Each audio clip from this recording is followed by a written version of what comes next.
So last class तक हमने gravitation start करा था। न्यूटन्स लॉ ऑफ ग्रेविटेशन हमने डिस्कस कर लिया था, like force between two masses, ये सब हम डिस्कस कर चुके थे। Newton's law of gravitation, gravitational force between masses. मैंने सुपरपोजिशन प्रिंसिपल याद नहीं मुझे, सुपरपोजिशन प्रिंसिपल में स्टार्ट कर पाया था या नहीं कर पाया था, I am not sure. Sir yes sir कर दिया था। यस सर कर लिया सर। कर लिया सुपरपोजिशन प्रिंसिपल कर लिया सर। कर लिया था। अच्छा हाँ अंश, आप कुछ कह रहे थे? यस सर, सो मैं कह रहा था हमने लास्ट क्लास मिस करी थी, तो कुछ ऐसा है जो आज का कंसेप्ट ना समझ आए उससे। नहीं बच्चे, बस मैंने यहाँ से शुरू किया था, ये एक आध बच्चे और नहीं थे कल सबके लिए। You have two masses, a mass m1 and a mass m2. They are placed at a separation r. r separation पर आपने दो masses रख दिए। इन दोनों masses के बीच में जो force होगी, that force is g m1 m2 divided by r square. So you have two masses m1 and m2. They are placed at a separation r. तो इनके बीच में जो form होगी, force होगी, that force is g m1 m2 by r square. So ये Newton's law of gravitation है, इसे हम यूज कर रहे हैं। सुपरपोजिशन प्रिंसिपल में करा चुका था, एक न्यूमेरिकल मैंने स्टार्ट किया था, आप लोगों के लिए छोड़ा था, कंप्लीट हुआ वो न्यूमेरिकल या मुझे कराना है? ट्राइंगल के सेंटर पर एक मास रख दिया था मैंने, और मैंने कहा था कि नेट फोर्स उस पर 0 होगी, आपको कैलकुलेट करना था। करा आप लोगों ने? Yes sir. कुछ लोग कह रहे हैं कि मुझे ही सॉल्व कराना है, चलिए मैं मैंने सॉल्व करा दूं।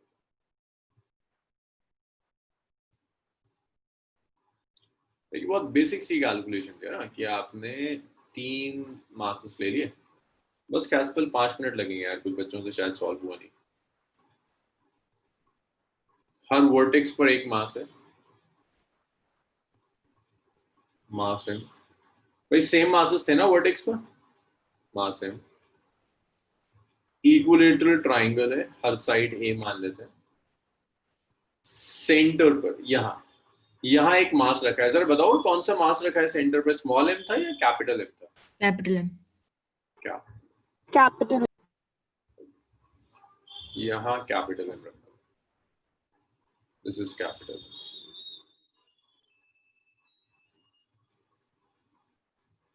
ये कैपिटल है। और कैपिटल एम पर हर मास की वजह से फोर्स है। This is mass A, this is mass B, this is mass C. हर मास कैपिटल एम के ऊपर एक फोर्स एक्सर्ट करेगा। अब देखिए फोर्स का डायरेक्शन क्या होगा, हर मास कैपिटल एम को अपनी तरफ अट्रैक्ट करेगा, तो ये डायरेक्शन ऑफ फोर्स होगा। This is force on mass at O due to mass at A, it's force on mass at O due to mass at B, और ये आएगा force on mass at O due to mass at C. सबका separation same है, सारे masses same है। मैं ये prove कर चुका था कि तीनों का मैग्नीट्यूड सेम होगा, FOA, FOB, FOC, तीनों का मैग्नीट्यूड सेम होगा, और तीनों का मैग्नीट्यूड होगा G, universal gravitation constant, capital M, small m divided by r square. तो ये फोर्स होगी, तीनों की वजह से सेम फोर्स आएगी। अब आपका काम सिर्फ ये रह गया इन तीनों फोर्सेस को ऐड करना। तो तीन वेक्टर्स को ऐड करने के लिए आपको न्यूटन्स सुपरपोजिशन प्रिंसिपल यूज करना होगा। तो देखिए ये एक्स एक्सिस है, आपके पास जितने भी वेक्टर्स दिए हैं, और ये आपका वाई एक्सिस, सारे वेक्टर्स को एक्स और वाई के अलॉन्ग रिजॉल्व कर लीजिए। सो लास्ट क्लास शायद मैंने यहीं छोड़ी थी, ये ना वाई एक्सिस है, दिस इज वाई। तो जब आप रिजॉल्व करेंगे, देखिए ये एंगल मैंने उस दिन भी बताया था कि ये 30 डिग्री हो जाएगा, टोटल 60 है, ये 30, ये 30 है, तो देखो ये भी 30 डिग्री हो, ये 30 है, ये 30 है, तो देखो यार ये भी 30 डिग्री होगा। और तुम एक काम कर सकते हो, फोर्सेस को रिजॉल्व कर लो। यहाँ FOB को रिजॉल्व करो, FOB का यहाँ कॉम्पोनेंट जाएगा FOB cos 30, और y के लॉन्ग यहाँ नीचे कॉम्पोनेंट जाएगा FOB sin 30।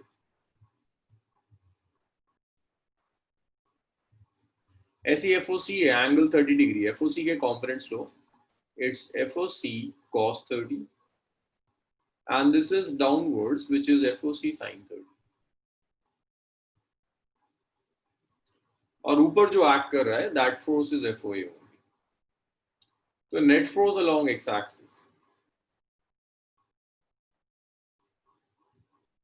Net force along x axis. So x axis के along दो forces act करेंगे, एक FOB cos 30, एक FOC cos 30. So that is FOB cos 30 minus FOC cos 30.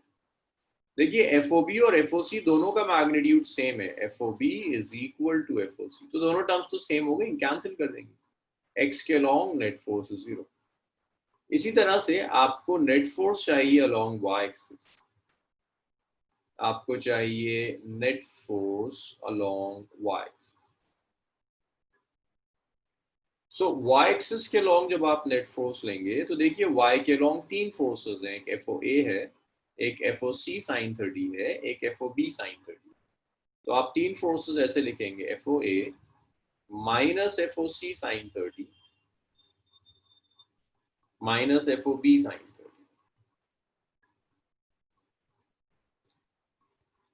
और यहां भी देखिए तीनों फोर्सेस का मैग्नीट्यूड सेम है, FOA, FOB, FOC तीनों का मैग्नीट्यूड सेम.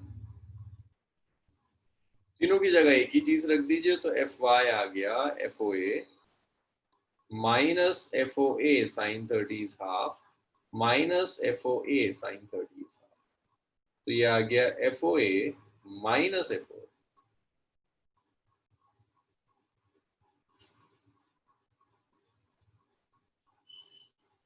तो FY आ गया FOA माइनस FOA.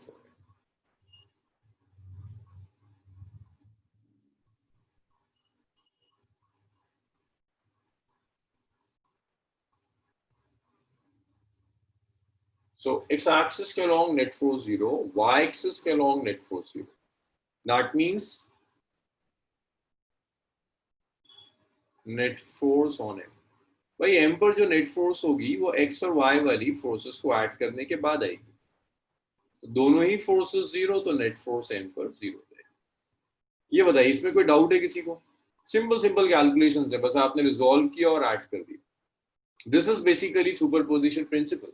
तो अगर किसी का सुपरपोजिशन प्रिंसिपल छूट गया था, तो सुपरपोजिशन प्रिंसिपल यही कहता है, किसी एक मास पे जो फोर्स होगी वो हर इंडिविजुअल मासेस की वजह से फोर्स निकालो और सबको वेक्टोरिकली ऐड करो. नहीं अब्दुल्ला, एल्जेब्रिकली नहीं, अगर वेक्टर्स ऑपोजिट डायरेक्शंस में होते हैं तो आप पैरेललोग्राम लॉ लगाइए या डायरेक्टली ऐड कीजिए, एक ही बात होती है. y के लॉन्ग अगर वेक्टर्स ऑपोजिट डायरेक्शन में है तो आप पैरेललोग्राम लॉ लगाओ या डायरेक्टली सबट्रैक्ट कर दो, एक ही बात. अब्दुल्ला, मैं आपको सजेस्ट करूंगा, आपकी जो बैच है लाइक यूएई वाली जो बैचेस हैं, आप उसमें एक बार आना शुरू कीजिए, आपका रिवीजन होगा, आप कुछ चीजें भूल रहे हैं, आपके लिए बहुत हेल्पफुल होंगी. आपकी जो स्कूल्स की बैचेस जो चल रही हैं उसमें आइए आप. मेत्री, मैंने सिर्फ एंगल्स नहीं कैंसिल करे, मैंने पूरा कैंसिल करा. FOB cos 30, FOC cos 30, FOB और FOC सेम है तो पूरी सेम टर्म्स हो गई, तो पूरी सेम टर्म्स कैंसिल. तो ये जस्ट एंगल नहीं है, ऐसे नहीं हो कि मैंने सिर्फ एंगल कैंसिल किया है. Excuse me, sir. यस मानस.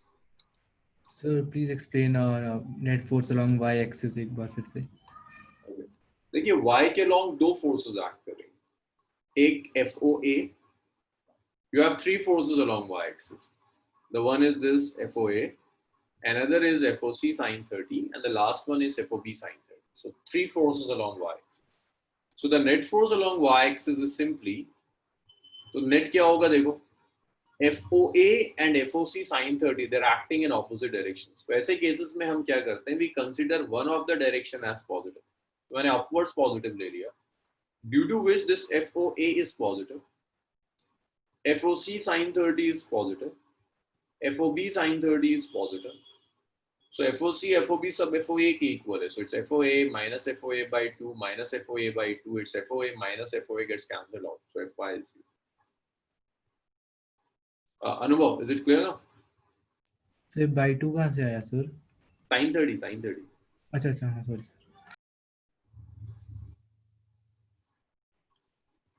भाई सबका क्लियर हुआ?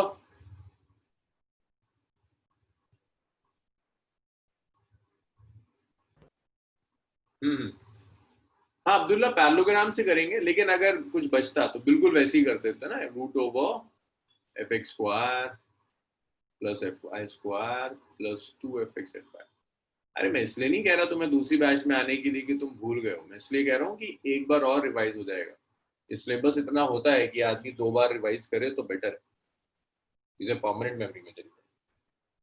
वो तो मुझे पता है कि एक बार भी करके तुम कर जाते हो, अच्छा परफॉर्म करते हो, लेकिन 2 बार करोगे वो परमानेंट मेमोरी में चला जाएगा, क्योंकि तुमने बहुत टुकड़ों में किया ना, कुछ इस बैच में किया, कुछ दूसरी बैच में किया, वो सब कुछ एक जगह आ जाएगा, इसलिए क्या। बाकी तो मैं जानता हूँ तुम पंक्चुअल बच्चे हो, कर चुके हो सारी चीजें। अजय रब कर दूं, सबने लिख लिया? Yes, sir. रिस्पॉन्ड नहीं करते हो, चलो Yes, sir.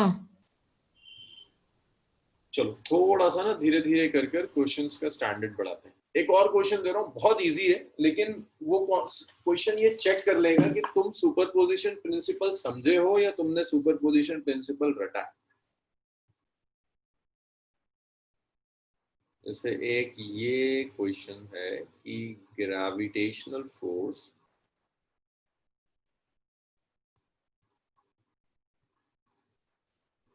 Between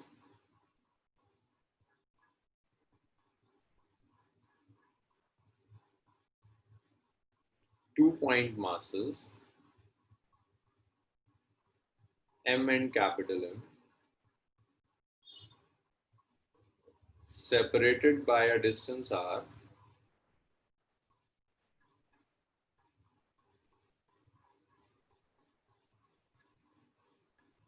is F.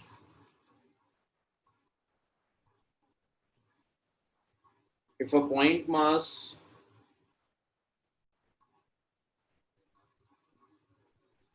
three m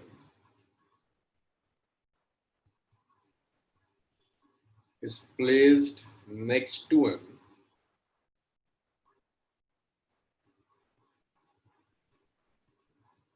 what will be a point? Force on m small m.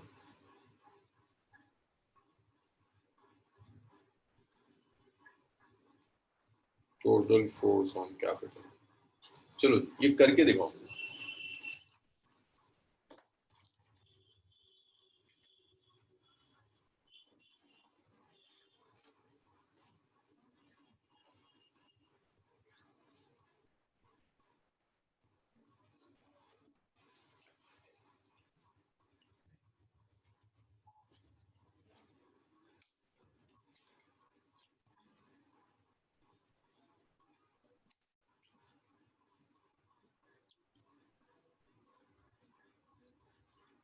कोई नहीं, गौरव कर लेगा, इजी क्वेश्चन है। कुछ ऐसा मिस नहीं हुआ जो बहुत बड़ा कॉन्सेप्ट हो या डेप्थ का हो। सिर्फ इतना मिस हुआ है सुपरपोजिशन प्रिंसिपल में कि अगर एक दो से ज्यादा मासेस हैं और आप नेट फोर्स कैलकुलेट करना चाहते हैं तो हर मास की वजह से फोर्स ऐड कर दो, बाकी मासेस के प्रेजेंस की वजह से दो मासेस के बीच की फोर्स चेंज नहीं होती।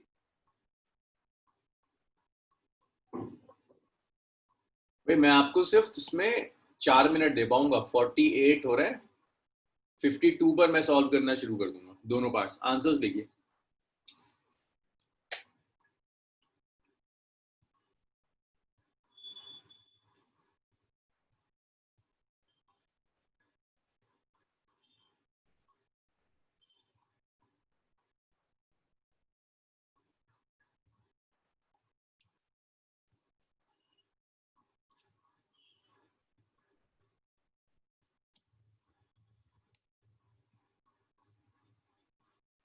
वेरी गुड, यश का कुछ आंसर्स आए।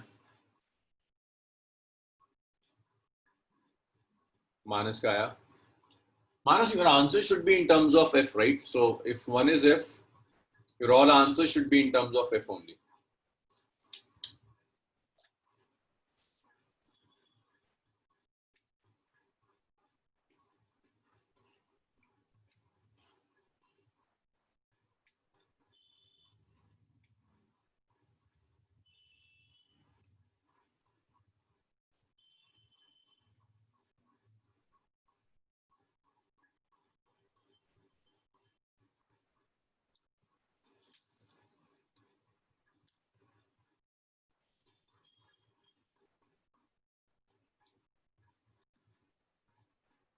चलो गुड, मानस के आंसर्स हैं।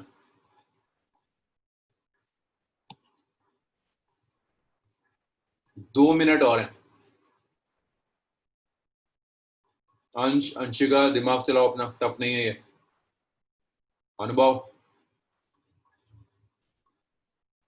Okay good. अब्दुल्ला,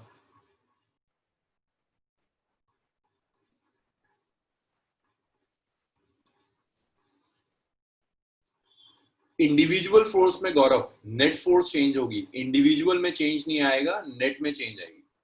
यस गौरव, फर्स्ट पार्ट सही हुआ।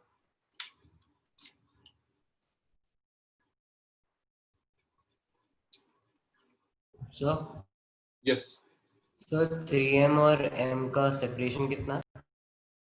कोई सेपरेशन नहीं, साथ में रख दिया बिल्कुल। नेक्स्ट, समझो टोटल मास 4m कर दिया।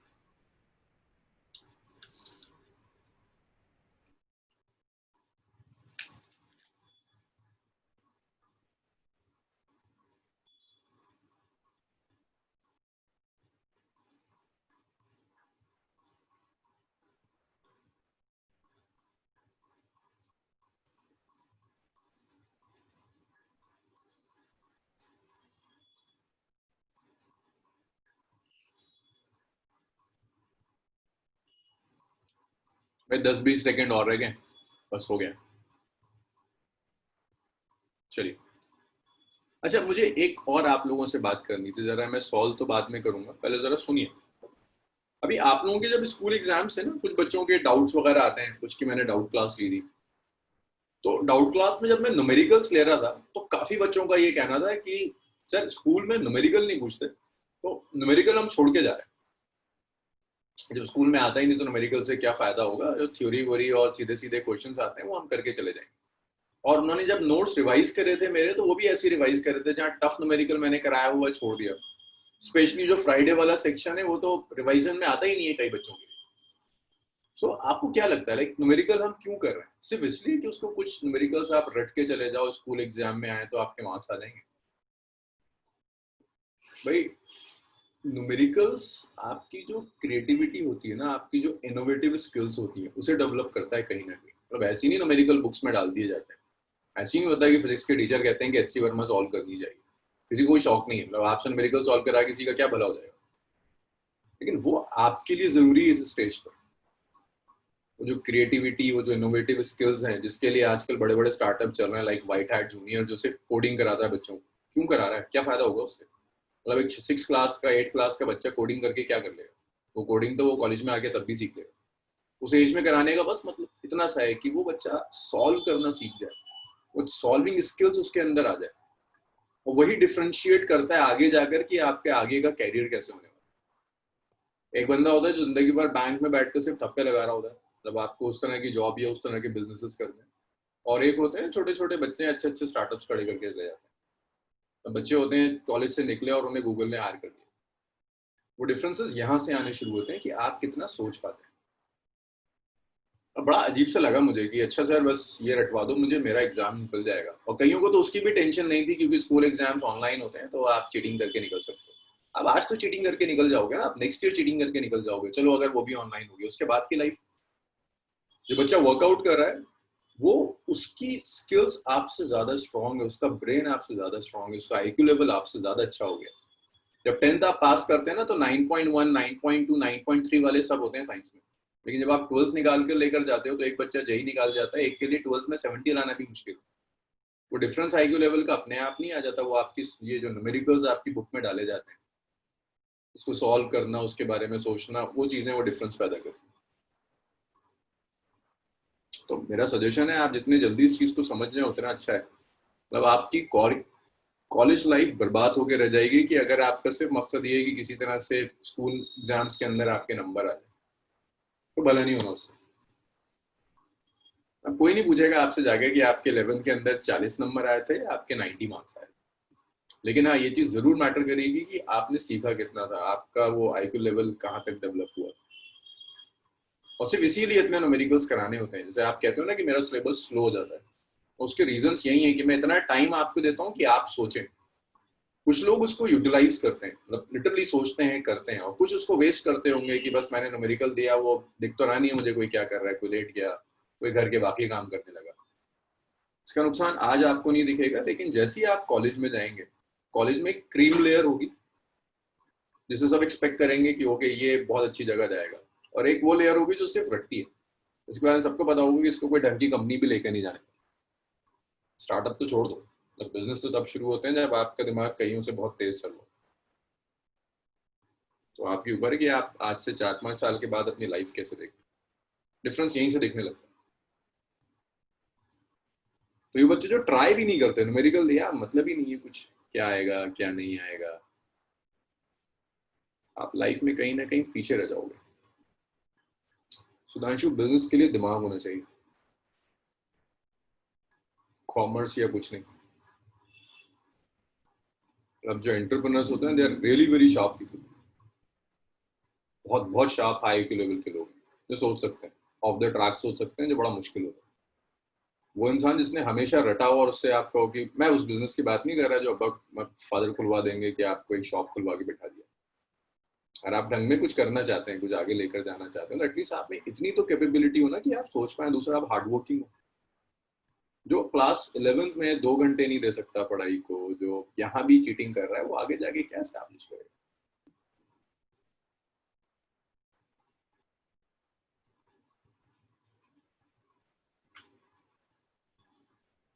अभी देखता हूँ गौरव में, तो कोशिश कीजिए, न्यूमेरिकल सिर्फ स्कूल एग्जाम पास कराने के लिए नहीं होते। एनीवेज, दो पॉइंट मासेस हैं m and m separated by distance r, small m, capital, they are placed at a separation r। इनके बीच में फोर्स f है, सो आई एम श्योर इसमें किसी को कोई प्रॉब्लम नहीं होगी, gmm by r स्क्वायर। इसी को f कह रहे हैं, दैट्स फर्स्ट इक्वेशन। एक पॉइंट मास 3m है, इसे जस्ट m के नेक्स्ट रख दिया, so this is your m, mass m। इस मास m के साथ आपने एक मास 3m रख दिया,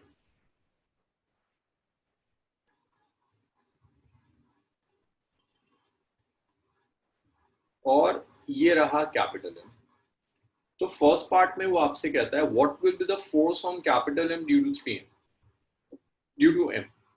भाई देखो, कैपिटल M पर स्मॉल m जो फोर्स अप्लाई करेगा, उससे ये फर्क नहीं पड़ेगा कि स्मॉल m के पास और क्या रखा हुआ है, स्मॉल m के पास 3m हो या 10-20 मासेस और। सिर्फ स्मॉल m की वजह से जो कैपिटल M पर फोर्स होगी, वो फोर्स सेम रहेगी।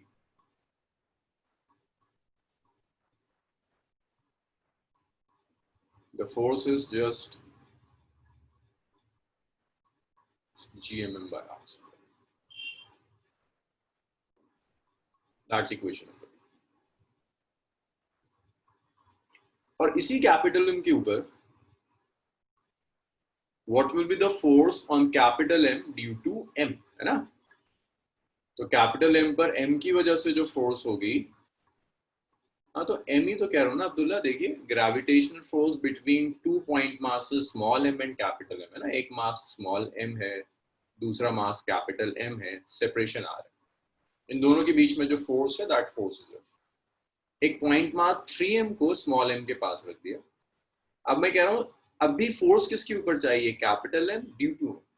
तो m की वजह से कैपिटल M पर जो फोर्स होगी, वो फोर्स तो सेम रहेगी, उस पर कोई इफेक्ट नहीं पड़ेगा, तो फोर्स अब भी F है। तो फर्स्ट पार्ट का आंसर F था। Second part, total force on capital M। तो भाई कैपिटल M पे जो टोटल फोर्स होगी, वो टोटल मास की वजह से आएगी। यहाँ जो टोटल मास आएगा, that total mass is 3m plus m, it's 4m। ये टोटल मास है 4m, so it's 4m, it's capital M, this separation r। तो ये जो फोर्स लोगे आप कैपिटल M पर, B पार्ट, ये फोर्स आ जाएगी, F प्राइम कहते हैं, इट्स G कैपिटल M, दूसरा मास है 4m divided by r square. तो gmm by r स्क्वायर कितना था? F था। अब ये जो फोर्स होगी, that force will be 4m, 4 times हो जाएगी। अच्छा, गौरव ये पूछ रहा था इस मास के ओरिएंटेशन की वजह से कुछ एंगल वगैरह नहीं आएगा। नहीं गौरव, बिल्कुल नेक्स्ट रखा है, मींस एक साथ ही रखा हुआ है, इन दोनों को एक सिंगल मास मान लो, कोई सेपरेशन नहीं है इनके बीच। गौरव ओके सर। सर अगर m और 3m के बीच में कोई डिस्टेंस गिवन होती तब क्या चेंज आता? हाँ यार, तब चेंज आता। तुम्हें m की वजह से तुम कैपिटल M पर फोर्स लेते, फिर 3m की वजह से फोर्स लेते, फिर दोनों फोर्सेस को वेक्टोरिकली ऐड करते, तब तुम्हें प्रॉपर सुपरपोजिशन प्रिंसिपल अप्लाई करना। सर फिर अगर ये चेंज होता तो वो भी तो डिस्टेंस भी तो चेंज हो जाता ना थोड़ा सा, हाँ, थीटा थीटा के ऊपर। डिस्टेंस पे आर नहीं रहता, डिस्टेंस थोड़ा सा चेंज होता। सर और वैसे इस दूसरे पार्ट को हम वैसे कर सकते हैं, जैसे क्या कहते हैं 3m का अलग निकाल दिया फिर नेट फोर्स ऐड कर दिया। नहीं यार, वो नहीं, वो मत करो। उसमें ना फिर फर्क आएगा। हम अलग अलग ड्रॉ कर रहे हैं ना, तुम अगर तुम आइडियली देखोगे तो दोनों के डायरेक्शंस अलग हो जाएंगे ना। जी थोड़ा सा ऐड करना हो तो नेक्स्ट कहने का मतलब ही यही है कि दोनों मास मर्ज कर एक मास बना। सर हाँ, सर अभी तो ये 3m वाले मास को m के मतलब जस्ट बगल में रखा है। अगर इस 3m वाले मास को उसके ऊपर लगा रखा होता तो एक ही बात है, एक ही बात है हर्षित। वो मतलब तो भी ये force on capital M due to small m same ही आता। हाँ, सेम आता है। मतलब एक मास की वजह से दूसरे मास का फोर्स बाकी से इंडिपेंडेंट होती है, आप किसी को भी रखते चले जाओ। और सर अगर हम इसे एकदम मतलब उल्टी तरीके से ले, जैसे m है, अगर हमने उसको डिवाइड कर दिया दो तीन मासेस में तो भी वही आएगा। एक इंडिविजुअल मास की वजह से हाँ सर। तो आपने अगर m को 4 पार्ट्स में डिवाइड कर दिया ना, m1, yes. m2, m3, m4 हर बार। अब मैं कहता हूँ m1 की वजह से निकालो, तो m1 की वजह से फोर्स तो चेंज हो जाएगी ना, क्योंकि मास चेंज हो गया। यहाँ m में तो हर्षित कोई चेंज नहीं आ रहा। Okay sir. आप जब डिवाइड करने को कह रहे हो तो आप कह रहे हो m को ही तोड़ दो, तो मैंने मास चेंज कर दिया, कहानी बदल जाएगी। भाई ये हुआ, रब कर दूं इसको। Yes sir. एक न्यूमेरिकल और करेंगे, उसके बाद फिर हम थ्योरी, जल्दी जल्दी कुछ थ्योरी वाइंड अप करेंगे। ये न्यूमेरिकल भी आपको 3 मिनट के लिए दिया जाएगा, देखें आप कितना सॉल्व कर पाते हैं।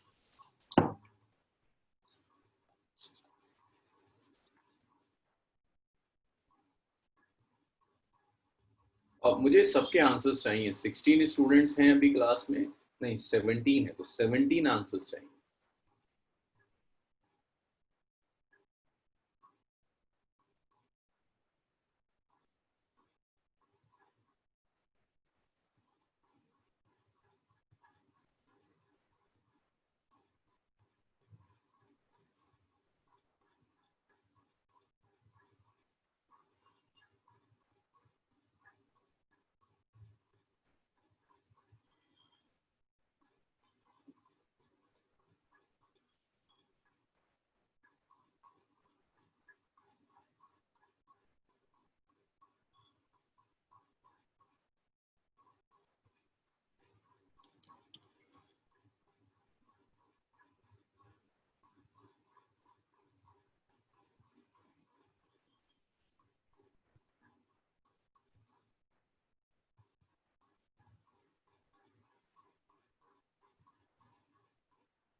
लेंदी क्वेश्चन है, मैं थोड़ी सी हिंट दूंगा। और जब मैं क्वेश्चन लिखता हूं तो उसको पढ़ा करिए ऐसे कि आप एक बार पढ़कर आपको क्वेश्चन समझ में आ जाए।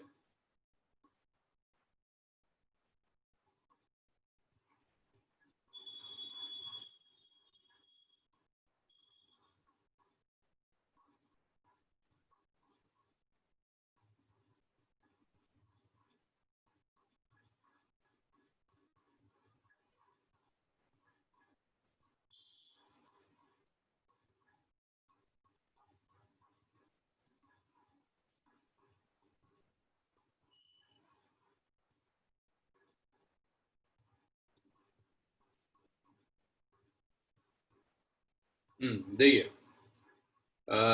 3 ट्राइंग, एक मास ये हो गया, एक मास ये हो गया और तीसरा मास ये हो गया ना, सब m है, हर किसी की वैल्यू m है, सर्कुलर पाथ पे जा रहे हैं,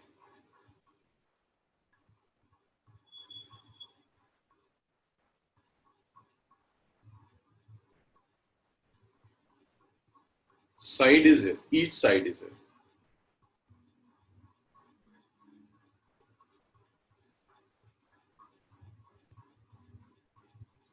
तो जब ये सर्कुलर पाथ में जा रहे हैं तो कहीं तो सर्कुलर पाथ का सेंटर होगा, ऐसे घूम रहे हैं, सब एक दूसरे के अराउंड घूम रहे हैं, और जैसे ये डिस्टेंस फिक्स रहता है, लाइक ये जैसे यहाँ आता है, ये वाला यहाँ पहुंच जाता है, ये इसकी जगह आ जाता है, यहाँ कहीं सेंटर होगा सर्कल का। रेडियस, चलिए मैं आपको निकाल के दिखा देता हूँ, आपको रेडियस की जरूरत पड़ेगी, रेडियस के लिए आप ऐसे जा सकते हैं, ये हिंट मैं आपको दे रहा हूँ, ये रेडियस वाले हिंट मैं आपको दे देता हूँ।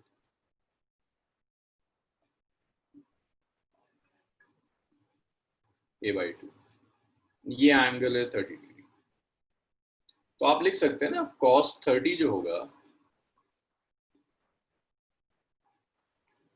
बेस a/2 है, cos को लिख सकते हैं it's base divided by hypotenuse, base कितना है a/2 डिवाइडेड बाय r,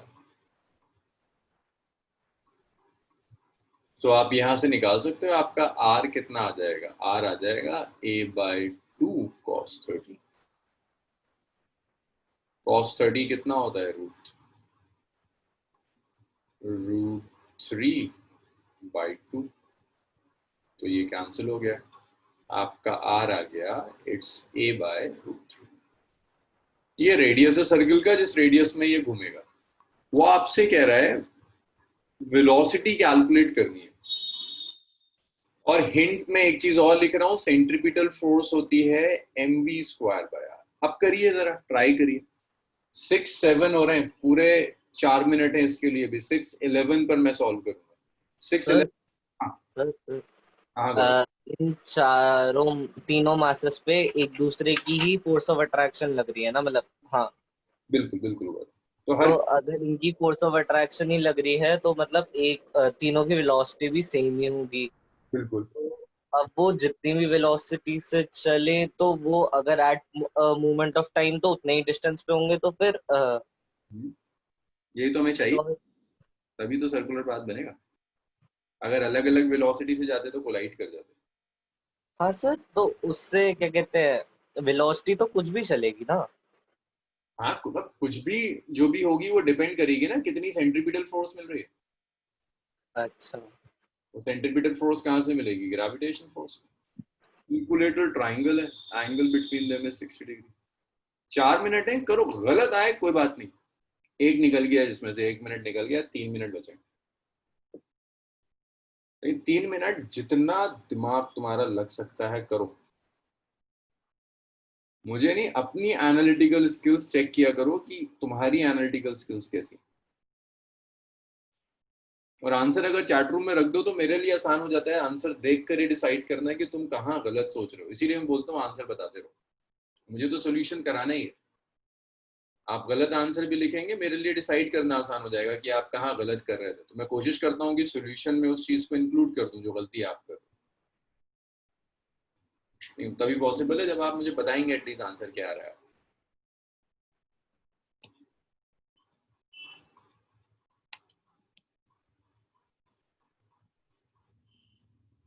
करिए।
नहीं, लीनियर वेलोसिटी है अब्दुल्ला, लीनियर वेलोसिटी।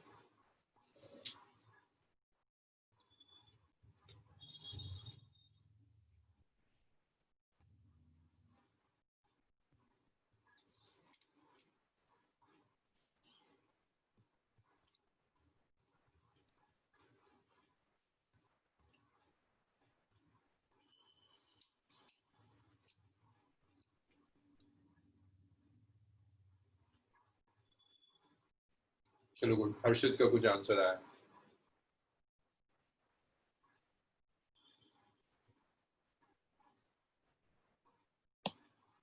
चलो भाई, टाइम हुआ।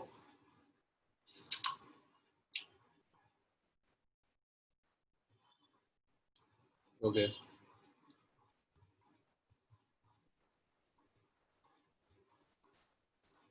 देखते हैं अनुभव, जस्ट अभी देखते हैं।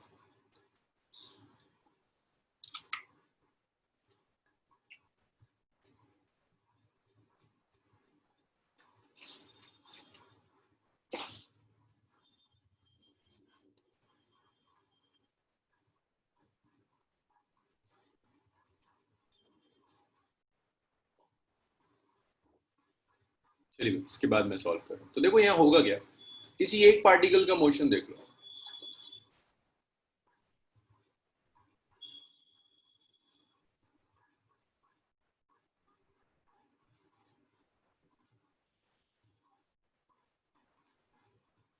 सो अगर मैं इसका मान लो मोशन देख रहा हूँ, तो इसे घूमने के लिए देखो आप सोचोगे कैसे। अभी तक किसी का भी एग्जैक्ट नहीं आया, मतलब आप लोग जो गलतियां कर रहे हैं वो देखिए। एक बहुत कॉमन जो मिस्टेक हो रही है वो ये हो रही है कि आप इसके ऊपर एक ही मास की वजह से फोर्स ले रहे हैं। भाई मान लो अगर मैं कह रहा हूँ एम घूम रहा है, प्रॉब्लम को अप्रोच कैसे करते हैं?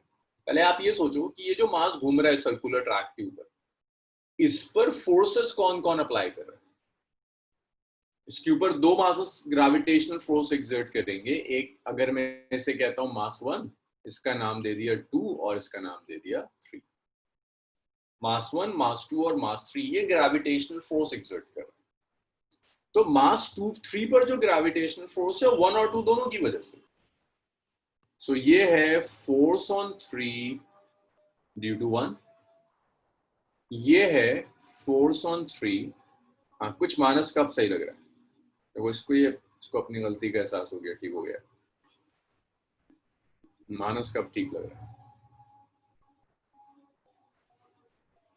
तो जो 3 वाला मास घूम रहा है ना, इस रिवॉल्व करने वाले 3 वाले मास के ऊपर जो फोर्स होगी वो 1 वाला मास भी एक्सर्ट करेगा, 2 वाला मास भी एक्सर्ट करेगा। तो जो नेट फोर्स होगी ना 3 पर, वो फोर्स 3 पर 1 की वजह से भी है और फोर्स 3 पर 2 की वजह से भी है। वेक्टोरिकली ऐड करेंगे F31 और F32। भाई जानवी मुझे बताओगी F31 और F32 दोनों का मैग्नीट्यूड कितना होगा? जानवी,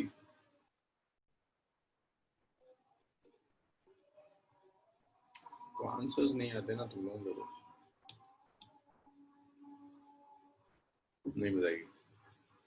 भाई देखो सीधा सीधा क्या है, मास 1 मास 2, सेपरेशन कितना है A, तो आ जाएगा GMM divided by A square. So it's GM square over A square।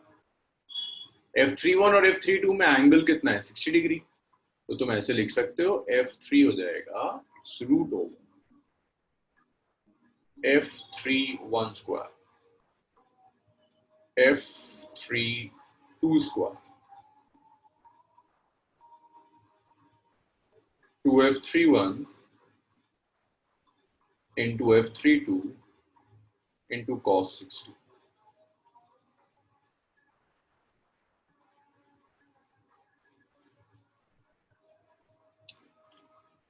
तो आप लिख सकते हैं कि ये जो नेट फोर्स होगी, यस यश का भी अब सही आया, अब कुछ ठीक आंसर आने शुरू हुए। तो F3 होगा रूट ओवर, दोनों का मैग्नीट्यूड सेम है, तो मैं यहाँ पे थोड़ा सा ना सॉल्व कर रहा हूँ। F31 स्क्वायर, F32 की जगह भी मैंने F31 रख दिया। नहीं अब्दुल अनान गड़बड़ है, तो ये आ गया F31 square plus twice of F31, F32 की जगह F31 आ गया, cos 60 is half, gets cancelled. So F3 आ गया, F31 square, F31 square, F31 square. So that's 3F31 square. एक मिनट गौरव, मैं इसको एक्सप्लेन कर दूं फिर. F31 root 3. F31 is this. So F3 पर जो net force है, that net force is GM square by A square into root 3. ये net force. और यही जो net force होगी ना, ये आपको centripetal force देगी.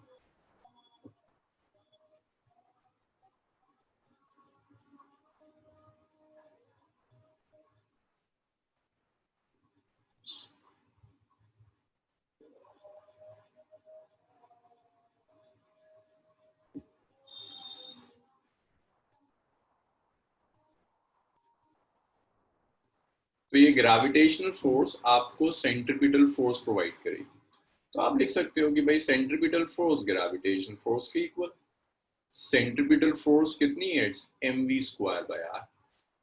Gravitational force is gm square बाय a square root 3. This m will cancel this square, so यहाँ v स्क्वायर आ गया. It's gm root 3 by a square into r. r कितना था? a by root 3. तो ये आ गया gm root 3 by a square into r को a by root 3 कर दिया. ये कैंसिल हो गया, स्क्वायर से ये कैंसिल हो गया. तो ये v आ गया अंडर रूट gm by. ये वेलोसिटी का एक्सप्रेशन होगा under root gm by. Root 3 से तो रूट 3 कैंसिल हो गया ना गौरव. तो ये आंसर जो ठीक आया था, लाइक जैसे मानस का सही आया था, उसके बाद यश का भी ठीक आ गया था, अब्दुल्ला वही आर की गड़बड़ कर रहा है. अब्दुल हनान का सही था. अरे अब्दुल हनान का ठीक था. यस अब्दुल हनान. हाँ सुधांशु. सो सुधांशु अच्छा F3 पर. हाँ क्योंकि सुधांशु किसी पर भी कर सकते हो. जिसका भी मोशन ले लो. मैं 3 का मोशन ले रहा हूं तो मैं कह रहा हूं उस पर नेट फोर्स. तुम 1 का मोशन लेते हैं तो कहते हैं 1 पर नेट फोर्स. तुम 2 का मोशन लेते हैं तो कहते हैं 2 पर नेट फोर्स. तो तुम जिसे लोगे सुधांशु उसके ऊपर नेट फोर्स. लेकिन कहानी तो सेम होगी, सारे मासेस सेम, सारे सेपरेशन सेम. भाई ये बताइए क्लियर हुआ है सबका? डाउट्स है कहीं? सर आ गया था मेरा पास. आ गया. गलती कर दी थोड़ी सी. जानवी हुआ ये? अंशिका? नहीं आ रहा.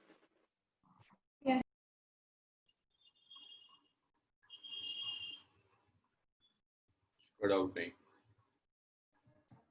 आमना? आमना तुम्हारे आंसर यस हो गया. अब हुआ है.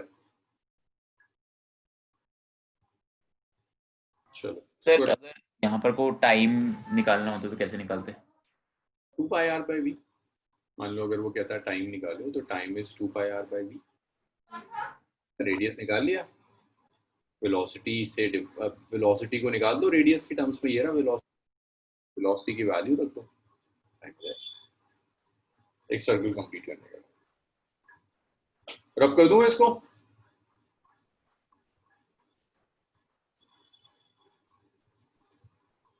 चलो. सो टाइम का फॉर्मूला कहाँ से है सर? मतलब अगर एक सर्कुलर पाथ पे तो घूम रहा है ये वाला मास, एक सर्कल कंप्लीट करने में जो डिस्टेंस कवर करेगा वो 2 पाई r है. वेलोसिटी होता है ना डिस्टेंस अपॉन टाइम. तो time distance upon velocity. Anubhav clear हुआ? Anubhav Kshetri? Yes sir. Okay let's. चलिए इसको मैं रख करता हूँ. तो ये दिमाग की बहुत एक्सरसाइज हो गई आज तुम्हारी. अब जरा थ्योरी करते हैं ना. थ्योरी समझो. Acceleration due to gravity. बहुत तेजी से एक्सेलरेशन ड्यू टू ग्रेविटी से रिलेटेड सीधी सीधी चीजें हैं वो करो. फिर एक्सेलरेशन ड्यू टू ग्रेविटी के न्यूमेरिकल्स पर आएंगे. अब जरा 45 मिनट्स थ्योरी समझो. देखो ग्रेविटी हम कहते हैं अर्थ का जो भी ग्रेविटेशनल पुल होगा उसको आप ग्रेविटी कहोगे, ये हमने डिस्कस किया था। एक्सीलरेशन ड्यू टू ग्रेविटी भी हम डिस्कस कर चुके थे कि अगर ये अर्थ है और अर्थ की सरफेस पर आपने किसी बॉडी को रख दिया, radius of earth is capital are.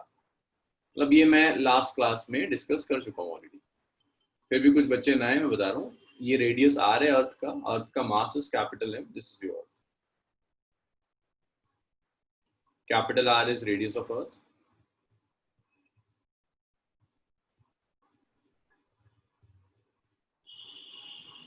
Capital M is mass of अर्थ।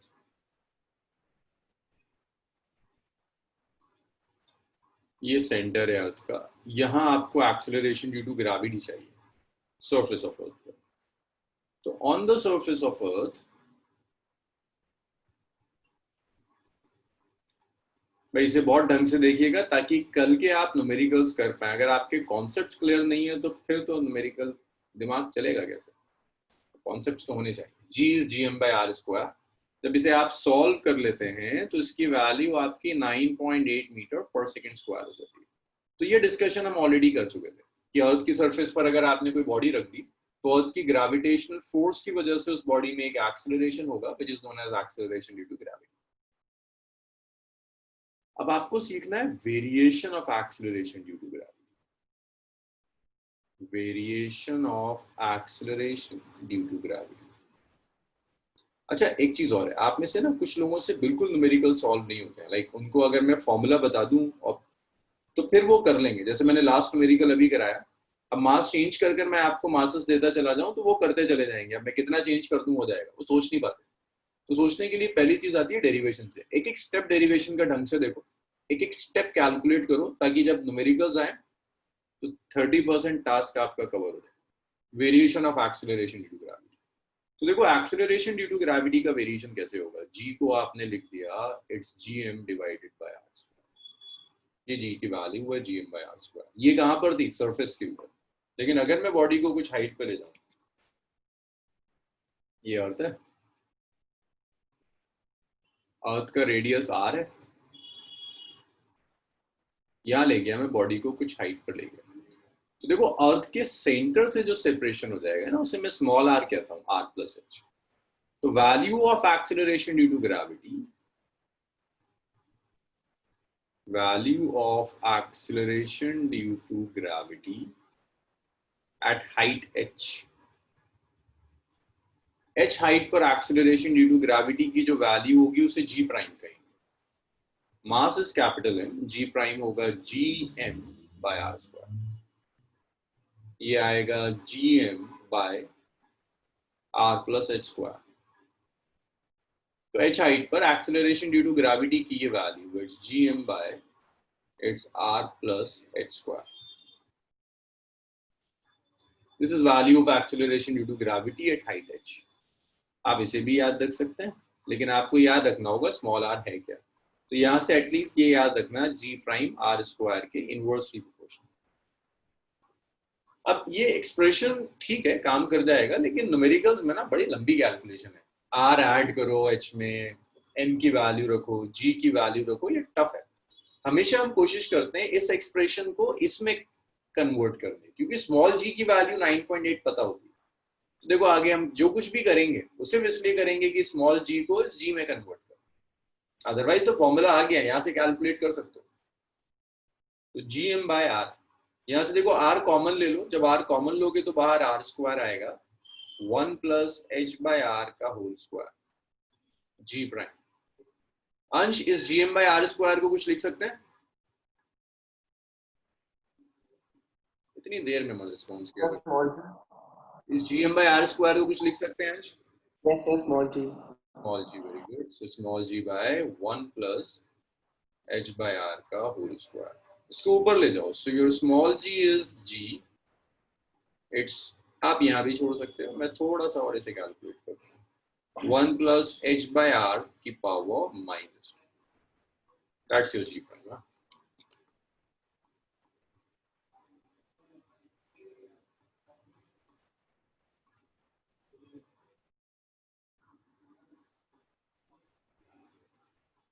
चलिए लिखिए,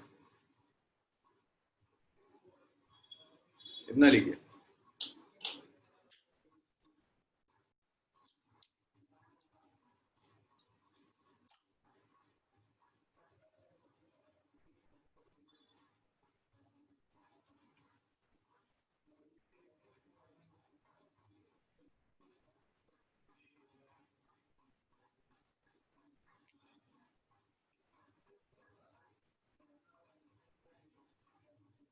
सर हाँ जी, अगर आर स्क्वायर कॉमन लिया है आपने तो एच बाय आर स्क्वायर नहीं आएगा?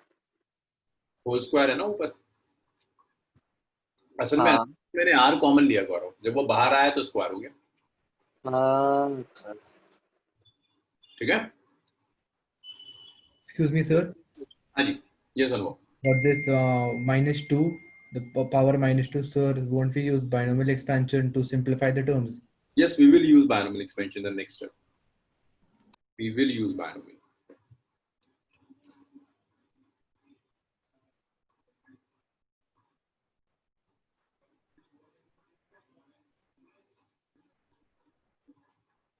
भाई रेस कर दूं?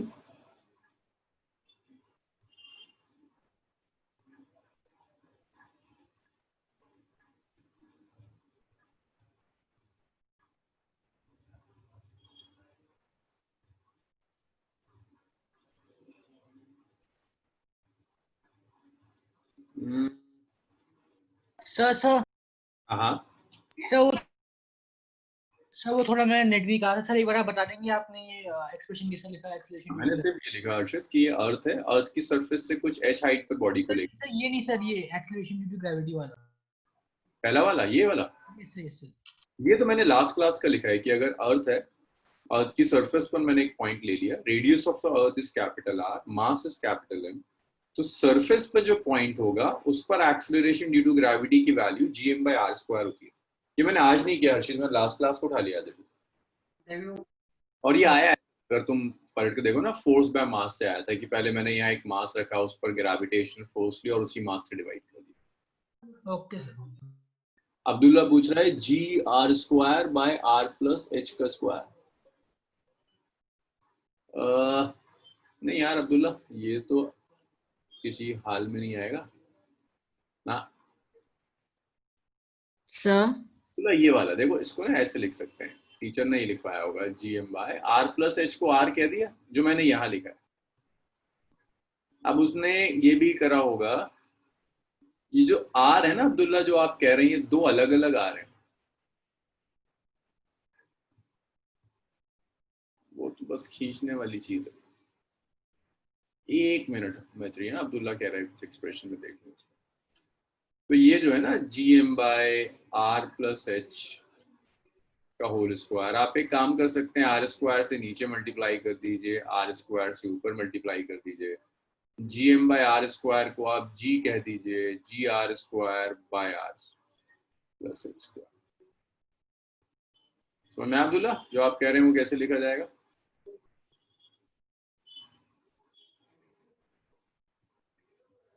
वो बेसिकली ये एक्सप्रेशन है जो मैं यहाँ लिख रहा हूँ h की टर्म्स में। बिकॉज इन कैलकुलेशंस h की आपको जरूरत पड़ेगी।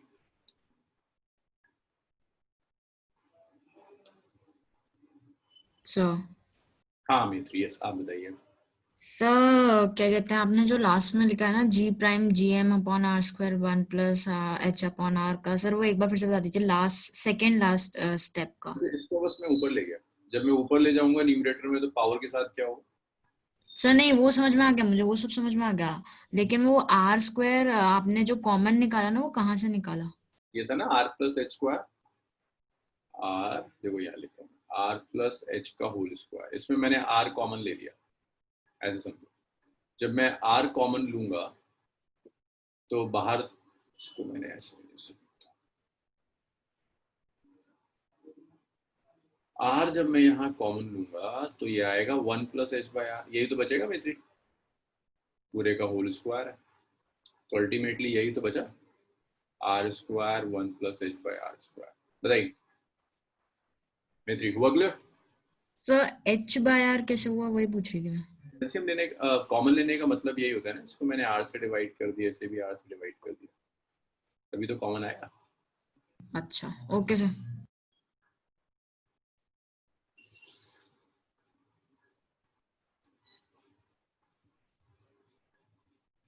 अच्छा, अगर मैं बायनोमियल एक्सपेंशन यूज करूं,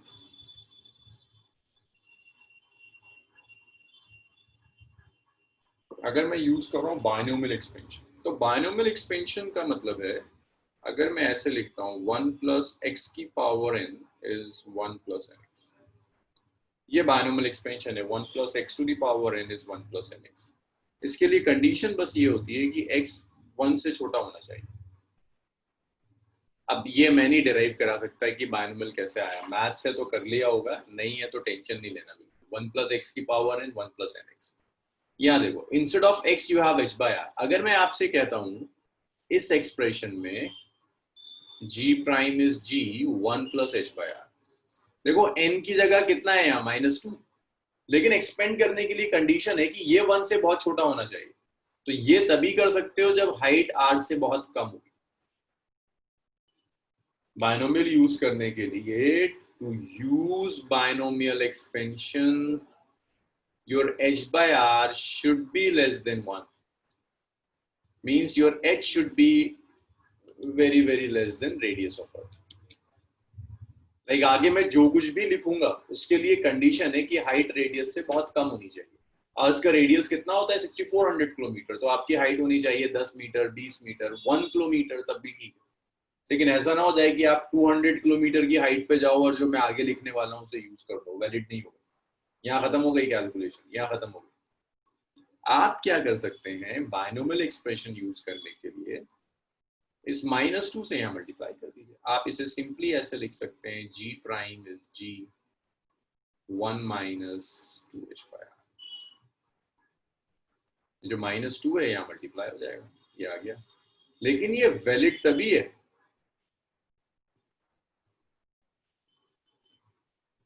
अगर आपका h रेडियस से बहुत कम, अगर हाइट रेडियस से बहुत बहुत कम होगी तभी आप इस चीज को यूज कर सकते हैं, अदरवाइज आप इसे यूज नहीं कर सकते। चलिए इतना लिख लीजिए, फिर हम आगे बढ़ेंगे। जल्दी लिखना है इसे, अभी और बहुत वेरिएशन है। तो देखो हाइट के साथ कैसे वेरी कर रहा है, अदरवाइज इसे ही यूज करेंगे अब्दुल्ला। ये यूज कर सकते हैं, ये यूज कर सकते हैं, ये यूज कर सकते हैं, लेकिन हाइट अगर बहुत कम है तो आप इसे यूज कर सकते हैं।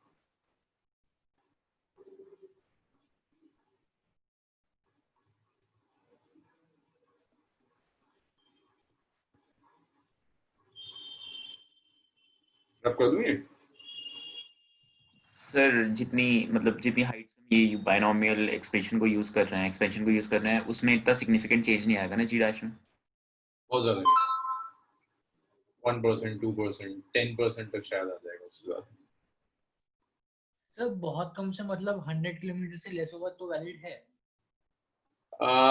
यूजुअली जब हम कैलकुलेट करके देखते हैं ना, तो ये 2-4 किलोमीटर के बाद एरर बहुत ज्यादा देने लगता है, तो किलोमीटर्स तक भी नहीं जाते हैं। 1 किलोमीटर तक तो ठीक है, उसके बियॉन्ड अगर जाते हैं तो इसे यूज नहीं करते, एरर बहुत आने लगता है। सर हाँ जी मित्र बताइए। सर यहाँ पर वो बायनोमियल एक्सपेंशन में x क्या था? x कोई भी वेरिएबल हो सकता है बच्चों, कोई भी वेरिएबल। जैसे अगर मैं तुमसे कहता हूँ ना 1 प्लस एक्स स्क्वायर ओपन करो, तो x वेरिएबल होता है। Yes sir. तो जो वेरिएबल x है वही यहाँ x है। बस मैं स्क्वायर की जगह तुमसे कह रहा हूँ कि -6 पावर सॉल्व करो, तो तुम्हें जो फॉर्मूला याद होता है वो -6 पावर में अप्लाई नहीं कर सकते, तो हम बायनोमियल ही सॉल्व कर लेते हैं। x कुछ भी है, जैसे यहाँ पर x is h by r। Yes sir, वही पूछी थी, h बाय r है। भाई इतना लिखा आप लोगों ने, रब कर दूं इसे? Yes, sir. अब देखो जैसे यहाँ पर अगर वो क्वेश्चन में पूछ ले कैलकुलेट हाइट,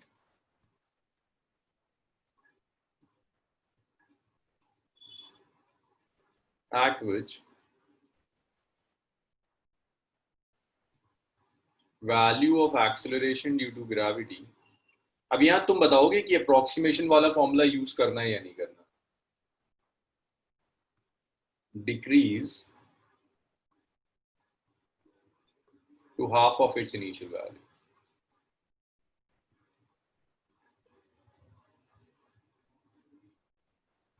हाँ जी, तो आपको वो हाइट चाहिए जिस हाइट पर एक्सेलरेशन ड्यू टू ग्रेविटी की value due to half of its value on surface of earth.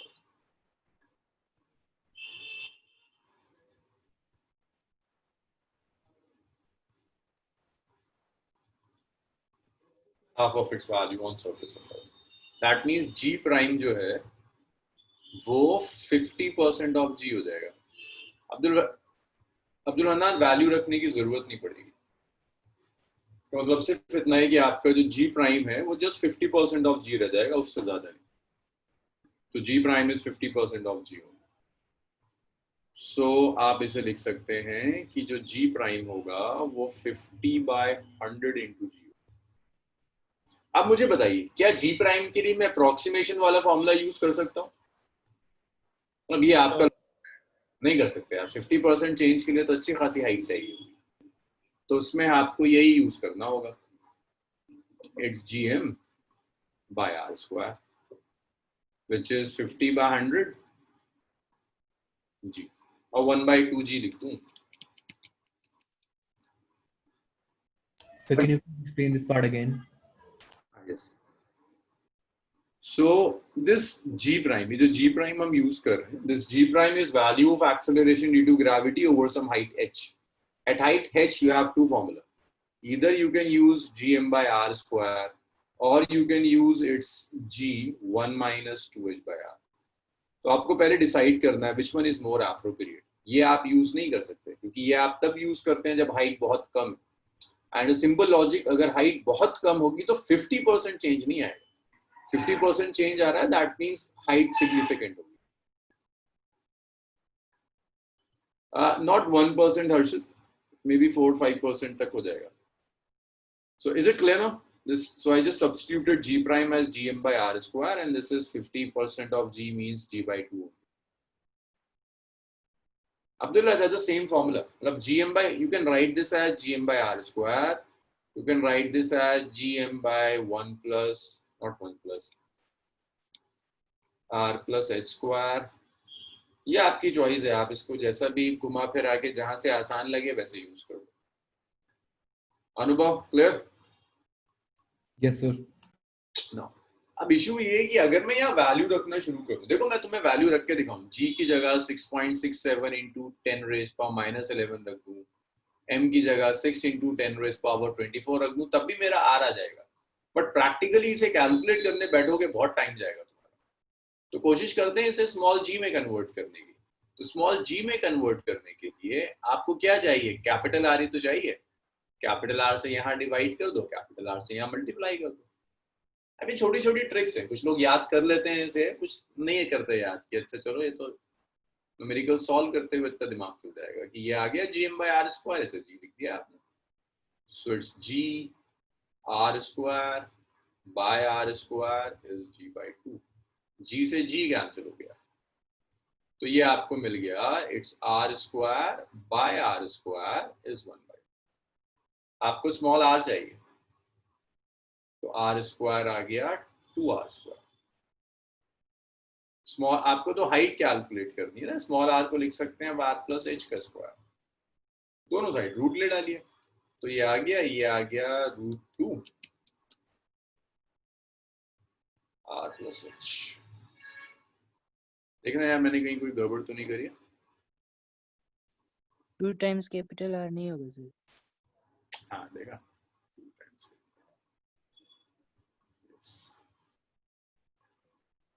Series रेश नेगेटिव आ रहा है. ये 2 यहाँ चला जाएगा, 2 यहाँ, दोनों साइड आप रूट ले लीजिए, तो R√2 हो जाएगा R plus h. So R√2 minus R is h. R common आ गया, √2 माइनस 1 इज h. तो ये हाइट का एक्सप्रेशन. इतनी हाइट पर जाओगे तो एक्सेलरेशन ड्यू टू ग्रेविटी की वैल्यू हाफ हो जाएगी. आप एग्जैक्ट वैल्यू कैलकुलेट करना चाहते हैं, R की वैल्यू रख दीजिए. Radius of earth 6400 kilometre, √2 is 1.414 minus 1, so that is 6400 into 0.4 kilometre. इतनी हाइट पे वैल्यू 50% हो जाएगी. इतना लिखिए, फिर एक और देखते हैं डेप्थ के साथ वैसे वेरी करें.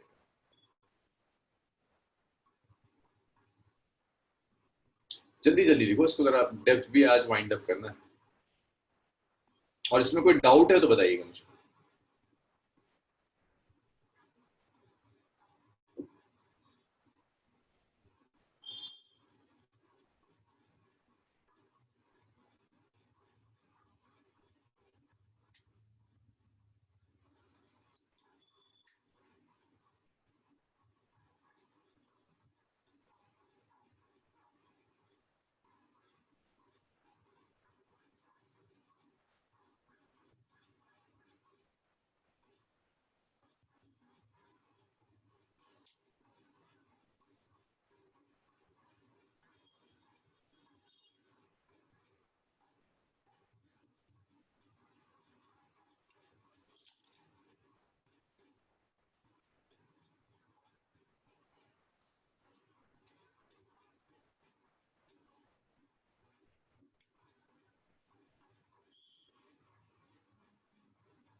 रब कर दूं इसे?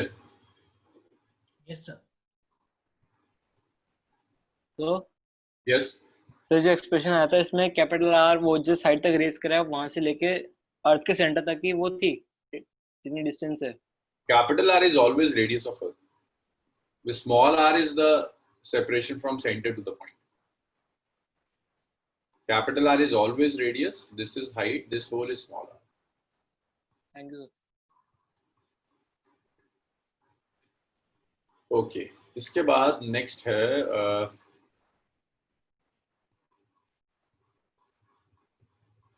हाइट के साथ हमने वेरिएशन देख लिया। The next is variation with depth. तो आपको हाइट के साथ ये पता चल गया कि acceleration due to gravity height पर जाने से कम होता है। Hence, acceleration due to gravity decrease with height.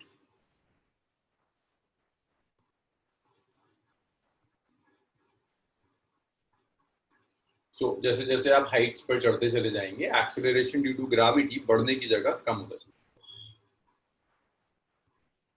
दूसरा देखिएगा variation with depth.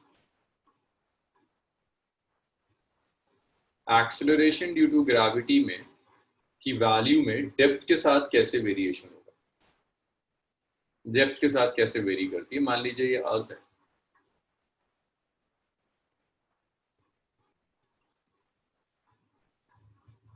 the radius of the earth is r। आपने क्या किया, ये बॉडी ली और इस बॉडी को आपने कुछ डेप्थ में रख दिया, यहां रख दिया। लाइक सरफेस से आप पॉइंट यहां ले रहे हो डी डेप्थ में, आप कहते हो मुझे यहां चाहिए एक्सेलरेशन ड्यू टू ग्रेविटी की वैल्यू चाहिए।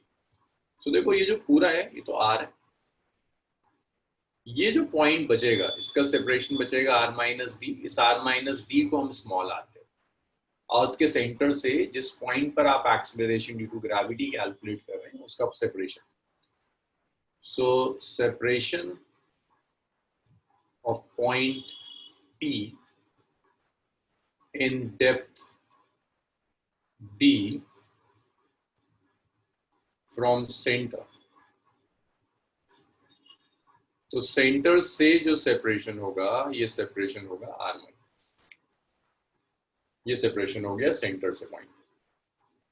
r माइनस डी को आप स्मॉल r कह दीजिए। अब इस P पॉइंट पर आपको वैल्यू कैलकुलेट करनी है कि इस P पॉइंट पर एक्सेलरेशन ड्यू टू ग्रेविटी की वैल्यू क्या होगी। Acceleration due to gravity at P। उस एक्सेलरेशन ड्यू टू ग्रेविटी को आप g प्राइम से रिप्रेजेंट करो। भाई एक्सप्रेशन तो यही होता है gm/r²। बस एक ख्याल रखिएगा, चूंकि अब पॉइंट अर्थ के अंदर है तो पूरी अर्थ इस पर ग्रेविटेशनल फोर्स नहीं लगाएगी। अब अर्थ को आप दो पार्ट्स में डिवाइड कर दो।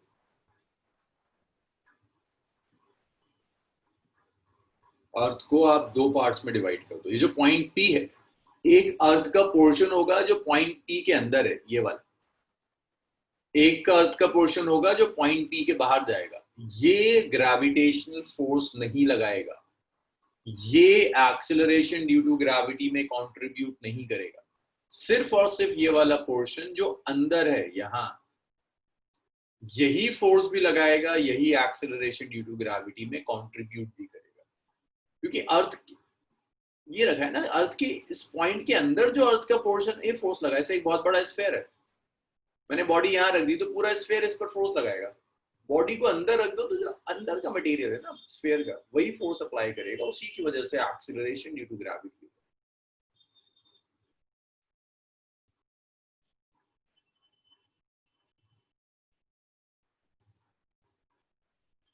सो यहां पर मैं इसलिए m प्राइम लिख रहा हूं, तो ये आ जाएगा g m prime by small r। Small r आपको पता है r minus d। That's my first equation. मैं m प्राइम डिफाइन करूं, m prime is mass of portion of earth having radius r minus। तो ये m प्राइम अर्थ के उस portion का मास है जिसका रेडियस r माइनस डी है। तो जिसका रेडियस r माइनस डी है उसका मास m प्राइम। बताइए यहां तक क्लियर है? Sir, shouldn't it be r minus d whole square? Yeah, it should be r minus d square, right? So the next thing is, yes, we are not considering atmosphere, like air हम consider नहीं कर रहे, बिल्कुल। Harsh, if the whole earth does not contribute to the change, yes, it should be 0 and it is 0. Yes, it is 0, Harsh. Now, अब इस पूरी derivation में सिर्फ एक ही मेजर पॉइंट है, that is the calculation of m prime. देखो m is total अर्थ का मास, पूरे अर्थ का मास कैपिटल m है, अर्थ का रेडियस कैपिटल r है, अर्थ का वॉल्यूम 4/3 पाई r क्यूब होगा। तो आप लिख सकते हो mass of volume 4/3 pi r cube, इतने का मास m होगा। Mass of volume 4/3 pi r cube is m। Mass of unit volume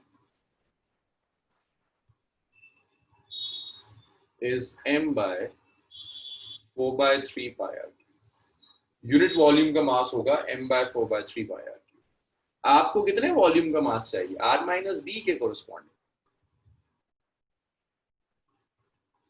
mass of volume of earth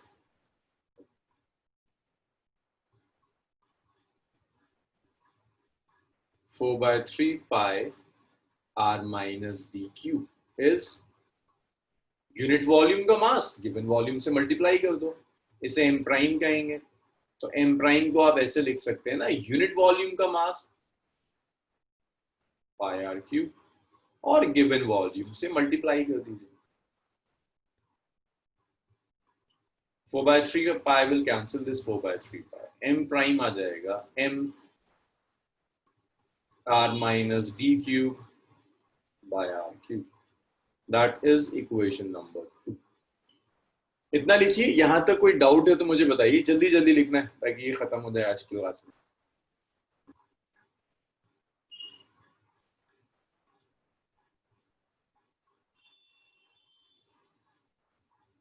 भाई m प्राइम की कैलकुलेशन समझ में आ रही है ना आपको? यूनिट वॉल्यूम का मास निकाला, उसके बाद गिवन वॉल्यूम का मास निकाला।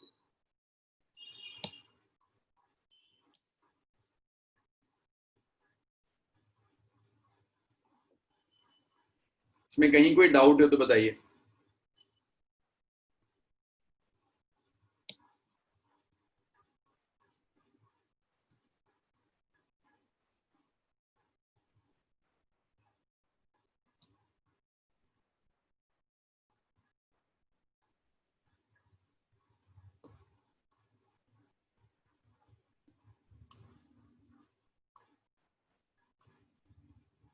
सर आपने ये लास्ट स्टेप में क्या किया है, जब 4/3 पाई r माइनस डी क्यूब के नेक्स्ट वाला स्टेप में?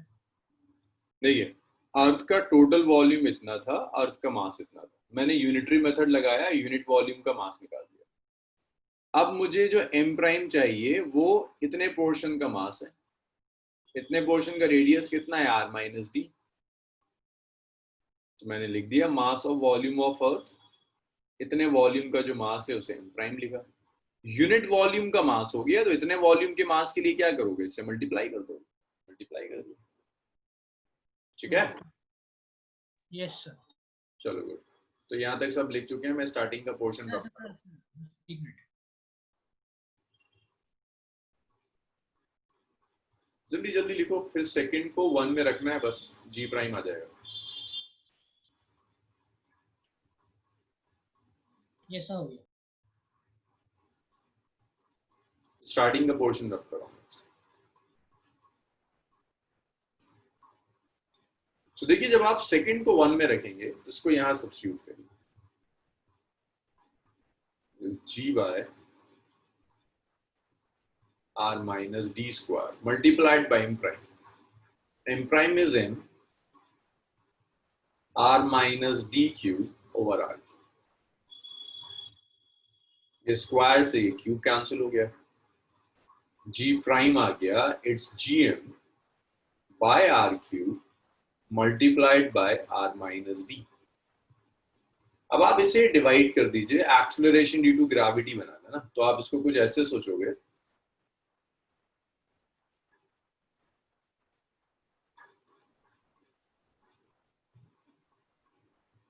it's gm by r square into r minus d. What is gm by r square? That small g. तो आप लिख सकते हो g prime is it's g r minus d होगा। इसको आप अलग अलग करके लिख सकते हैं, आप चाहो तो इसको ऐसे लिख दो, r माइनस d को आप स्मॉल r लिख सकते हैं, तो आप इसे ऐसे भी लिख सकते हैं g into small r by capital R, ये भी एक्सप्रेशन है।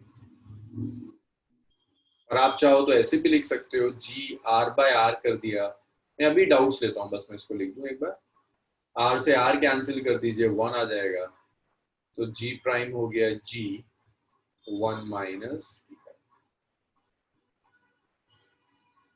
तो ये वैल्यू है एक्सेलरेशन ड्यू टू ग्रेविटी की, g prime is g 1 minus d by g. Abdullah d depth है, बिल्कुल d डेप्थ। हाँ जानवी, g स्क्वायर आया ना, इसे स्मॉल g लिख दिया। सर जी मित्र, सर आपने जी प्राइम का जो इक्वेशन बनाया वहां से बस समझा देंगे कि आर स्क्वायर कहाँ गया? यहाँ से यस सर। ये होता है ना gm बाय आर स्क्वायर को g कह सकते हैं, यस सर। तो ये जो gm बाय आर स्क्वायर था ये g हो गया। अच्छा ओके सर। सो यस तो सपोज सी डाइवर है, वो जो है सी के रास्ते नीचे जा रहे हैं डेप्थ में, तो सर उसमें बॉयंट फोर्स काम नहीं करेगा? बिल्कुल बॉइंट फोर्स काम करेगा, बट फॉर द टाइमिंग जब हम अभी कैलकुलेशंस कर रहे हैं तो हम बॉइंट फोर्स, एयर फ्रिक्शन, हर चीज को नेग्लेक्ट करके चल रहे हैं। हम कह रहे हैं सिर्फ और सिर्फ ग्रेविटी की वजह से क्या इफेक्ट पड़ेगा, ये और फैक्टर्स हैं जो काम करेंगे, बट हम दे सिर्फ ग्रेविटी की वजह से क्या इफेक्ट पड़ेगा।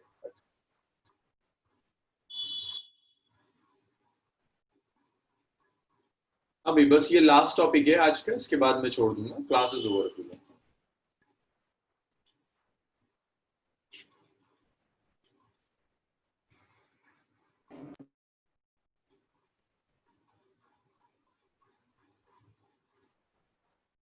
सर क्लास ओवर हो गई? हाँ बस class over. Thank you sir. Thank you sir, bye sir. Okay, thank you sir.